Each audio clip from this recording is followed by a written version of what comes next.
Hey everybody, Boris Schlossberg, BK Forex. Welcome to our trade setup for 124.13.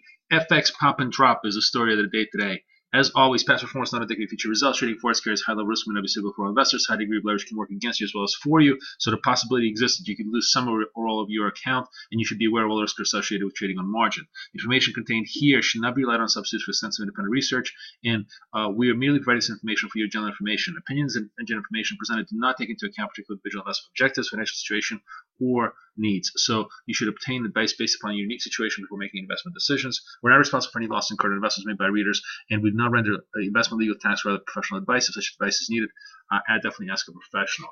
Man, what an interesting day in FX today. Let's start with first yen, and then we'll go on to the euro. Both big stories of the day today.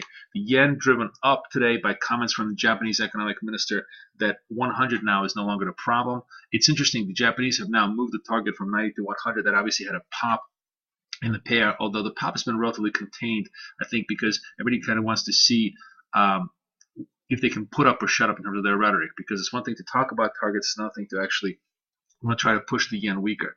Still, Japanese very aggressive, basically telling the Germans to go screw themselves. When Wiedemann yesterday came out and said that he thought that the Japanese shouldn't push the yen so low, by telling the world that basically the Germans were the biggest beneficiaries of a fixed euro system, so they have no right to talk at all.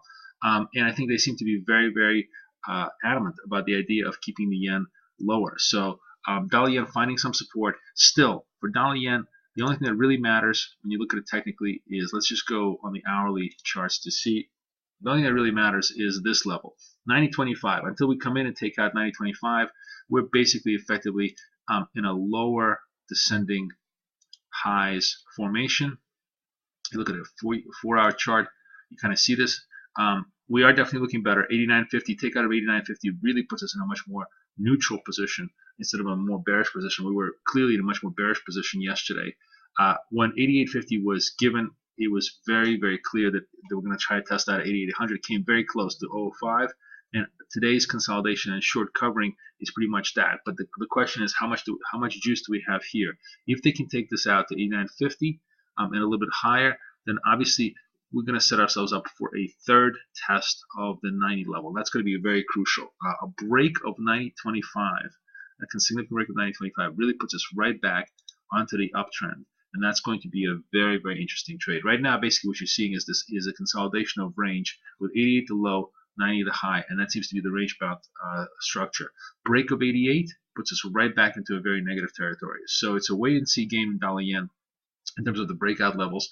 For those that are brave and are playing the turn, obviously, my opinion is if you're playing the turn, you should hold the position, but hold the stop around 88, because if it comes back right back down here, it would have shown that the turn has failed.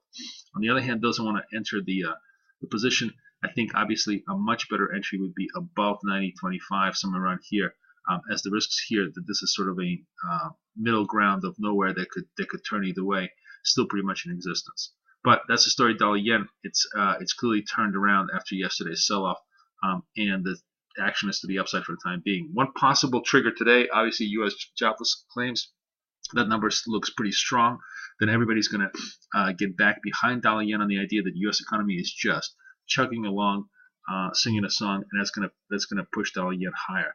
I think in many ways, actually, the way the dollar yen trade is going to go is going to be much more off the dollar side than the yen side. The Japanese are not really doing anything policy-wise to want to weaken the yen further in the immediate future, and it's going to have to be economic growth out of the U.S. that will be the pressure point behind dollar yen going higher. So question is still open, but it's definitely an interesting question to explore. On the other hand, look at the euro. Let's go to the 30-minute chart because you can see this so clearly, because here's what happened.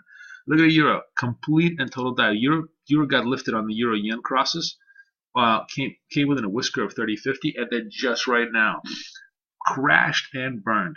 The crash and burn, the PMI data out of France came out horrid. France now is the new sick man of Europe, 42 something against 45. Look, which is a very, very weak number. It's going to drag down the broader EU number as well. The only point of hope for Euro bulls right now is that the German number kind of resuscitates the whole gross EU number. But generally, very, very negative PMIs. If Germany comes in weak, we're looking for these levels to be threatened. And these are the levels that everybody's been looking for the last several days at 32.60. We've tested them once, tested them twice.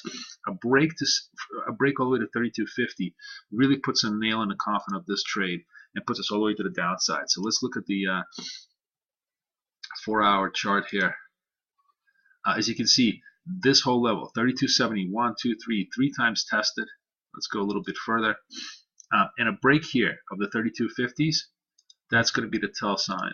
If we take out the 32.50s, that puts the euro in a very negative position, basically creates a major distribution top here that we couldn't clear the 3400s, and puts us down towards towards a test of a possible 3200. That's really going to be the key. That test of the possible 3200, in my opinion, is going to be the sort of bottoming out of the euro for the near term if we get very serious to the negative side. On the other hand, we hold these levels here. That actually may turn itself to be bullish because, yes, negative French news is going to be discounted.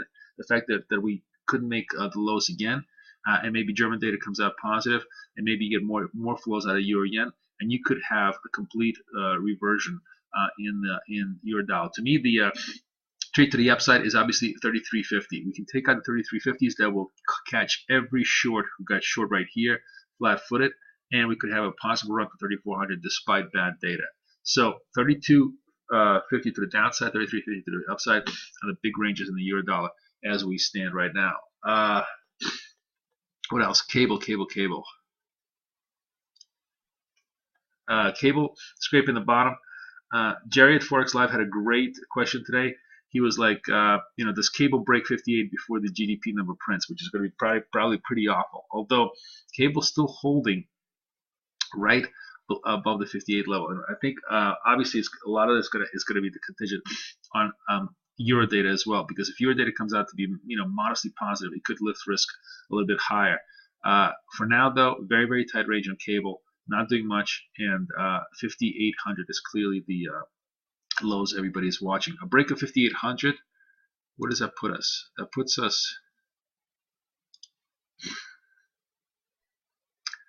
puts us on a possible path to 57. But you see this little area, this 58 area, really trying to hold this ground. Yesterday, rejection of 59 was kind of obviously very negative, and here again, only a move through 59 kind of puts a more positive spin on cable and suggests that the 58 is a true bottom. So 58 to the bottom side, 59 to the upside, the ranges in cable. And lastly, one of the interesting and surprising trades was the Aussie, which I'm going to go 30-minute chart here, which should have actually traded much better. And this is a sign, I think, of the fact that the market is starting to wonder if the RBA is going to start to lower rates. We had Chinese PMI come out. Chinese PMI came out better than expected. We had a very anemic rally here up to 105.40, and then the reversal of the whole rally. The reversal of the whole rally and a takeout of the lows was a pretty bearish sign that Aussie just simply can't hold a rally. People think that it was trading essentially tick for tick with the Shanghai, which kind of came down. And obviously, that's what drove it down. Right now, 105 still holding. This 105 still holding from yesterday, but the key level here is 104.85. This breaks to the downside. It really opens up a run to 104.50. So watch Aussie very carefully. Obviously, Euro Aussie now just got hammered a little bit to the downside. But if we get positive German data, we could have a move back up in Euro Aussie through the 2688s, possibly the 2700 highs as the com dollars get weaker. That's pretty much the story. It's pop and drop day in FX. Everything kind of changed direction very quickly.